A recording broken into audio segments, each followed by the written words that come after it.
Hello everyone, welcome to another episode with me Shashank Udappa, and today's episode we are going to review the Parikh portfolio and what have they changed from May to June. Now we do this video every single month to understand what are DII is buying, what is Parikh buying, and we do this for Bandhan small cap as well, which will come in the next video. But let's not waste time, let's quickly jump into the PPFAS video today. So if we look at Parikh for this month, they have actually done one fresh buy. They have done 18 companies where they've increased holdings and around 2 companies where they've decreased holdings. If you look at their cash component today, the cash component is sitting at 14.5%, where debt is 11.9%, which is mostly in the Parikh liquid fund, and then they have around 2.6% of cash as of now. So this is what they're doing, but let's quickly understand what have they bought. So in this quarter, in this month, they've only bought one single company, which is Petronet LNG.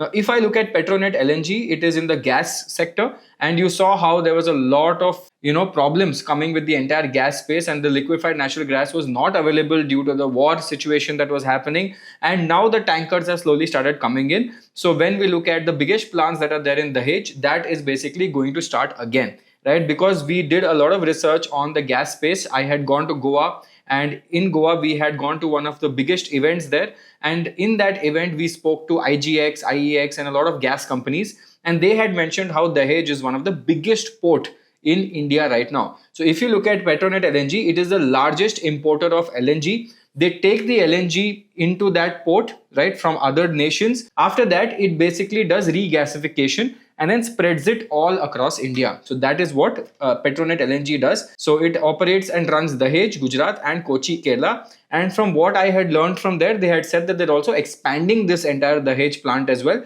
so that they can get more LNG into the country. So this company had also given a 3 rupee dividend per share. Stock trades at around 280 around July 2026. And PPFAS took a small starter at 0.2% of their entire portfolio. Now, if I show you the example of this company, this is a 41,000 crore market cap company with a very low P ratio. This is almost looked like a PSU company, like how ONGC, BPCL, they look at such type of companies in this, because it is very volatile, and obviously the returns are also not there. As you can see, it is only given 6% compounded returns over 10 years. The only thing is dividend yield is very high, which is at 3.6. So they've taken a small starter position in this, right? But what have they actually increased? That is what is very important to look at. If you see what they've increased, they have started taking fresh allocations in IT. Now, IT segment is where they have started increasing their allocation. IT is now 9% of their portfolio, and they have been adding it for the last 1 year. Even in the last PPFAS video we did, they had been adding IT a lot, and we are seeing a slow comeback in IT space. Today, TCS had gone up around 5.43%.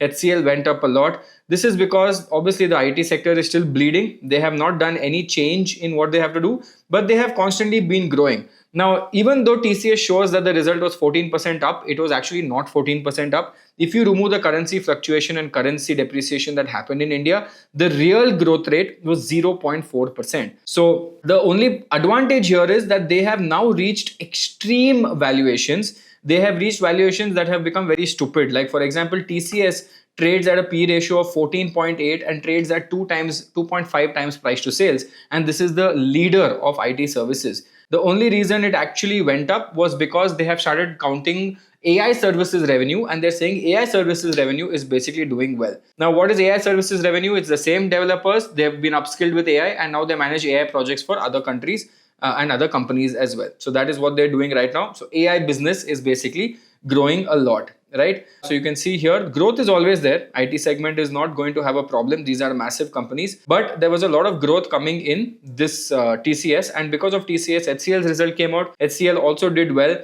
So that also added as a big beneficiary in this company. Apart from that, they also increased some stake in Bharti Airtel, ITC. ITC, they've been constantly adding. As you can see here, the quantity has gone up quite a bit. They are constantly adding more and more in ITC. They are adding constantly in Bharti Airtel as well. They believe that these will do well. And this is a very safe-ish portfolio. Banks and finance today are approximately 25% of this entire portfolio right now, right? So not too many changes. CMS also, as you know, last quarter also they added, this quarter also they've added quite a bit. So they've been adding a lot of companies like this, right? They've been adding a lot of companies that is constantly going up. CMS has actually gone up quite a bit over here. Mahanagar Gas has also gone up quite a bit. Infosys, they have increased quite a bit. So these are some companies that they are constantly increasing. So if I look at the top increases, you will see Infosys has been the top increase. And as I told you last quarter, they have been buying a lot of these companies as well, right? So Infosys, EID, Perry, CMS, all these gas companies, HCL, Infotech, TCS. Now, I don't know if it will work out in their favor or not, but in hindsight, I think obviously today the entire tech industry is very cheap, and ideally it should start creating some kind of an impact. Like for example, even if I look at HCL Tech that did really well today, it went up around 4.91%. Even HCL Tech is sitting at very attractive valuations as of today, right? And even though the stock price does not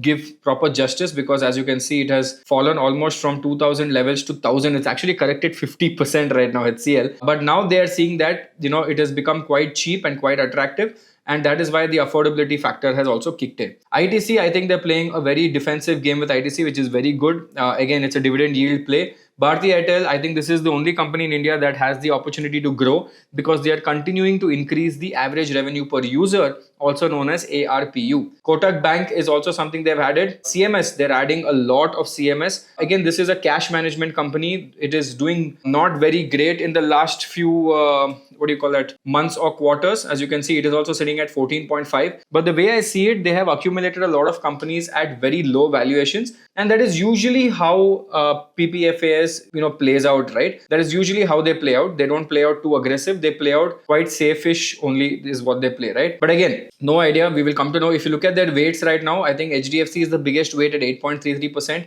ITC, Power Grid, ICICI and Coal India are the remaining weights of this company. And 79% of this entire weightage of this basket is currently sitting with the large cap index. So yes, this is a company that is, this is a fund that is not moving very fast right now. And from what I've heard from a lot of people and the data that I see, slightly they've started underperforming the index as well. But I think it is too early to call underperformance. Looking at 1 month and 3 month data is too early to call. I would like to look at a longer term horizon and look at other different flexi caps that are actually in this space. The flexi cap has that advantage of playing under any cap, but yeah, they play more of large cap, which is equal to a Nifty 50 fund. But I have found many interesting flexi caps. If you want a separate video on that, I can do that as well. But let me know in the comment section if you want that, and I will create what is better than PPFAS in the flexi cap market. Again, this is me, Shashank Udapa, signing off. And guys, if you watched this video and got some kind of knowledge, please click on the subscribe button because it would really help our channel grow a lot as well. Again, I'll keep making more such videos. But thank you guys. Take care. See you soon. Bye bye.